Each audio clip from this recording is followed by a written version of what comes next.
বৈষম্য বিরোধী আন্দোলনের সময় হাজার হাজার বাঙালি সাদা লোক ময়দানে এসে এই আন্দোলনকে সমর্থন করে বক্তৃতা করেছে। তিনি বলছেন ইংল্যান্ডে যে স্বাধীনতা আছে, কথা বলার স্বাধীনতা, লেখার স্বাধীনতা, সমাবেশ করার, তোরা রাস্তা বন্ধ করে করতে পারবেন না। মিটিং করার জন্য আলাদা জায়গা আছে, ওখানে যাই করবেন। মানব বন্ধনের জন্য আলাদা জায়গা আছে, ওখানে যাই করবেন।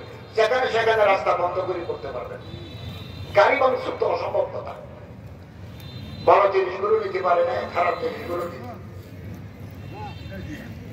এবং আমি একটু সন্ধ্যা করে গেছি অক্সফোর্ডে, বাংলাদেশে এক ছেলে পিএইচডি করে। আমার দেখি যে ওখানে রুমের ভিতরে বহু মানুষ লেখাপড়া করতেছে, লাইব্রেরির ভিতরে সাদা ছেলে, সাদা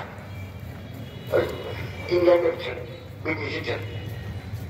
তো তিনি লিখছেন যে ভাগ্য ভালো এই দেশের ক্ষমতায় কোন ইসলামপন্থী দল ক্ষমতায় নাই। একথা শুনতে খারাপ লাগে, ওনার সাথে আপনার একমত নাও হতে পারে। একজনে কথা বলছে, তাদের আওয়াজ করছি মাত্র। তিনি লিখছেন, আমার কাছে মোবাইলের ভিতরে আছে, এই দেশের ক্ষমতায় মুসলমানদের কোন দল ক্ষমতায় নাই।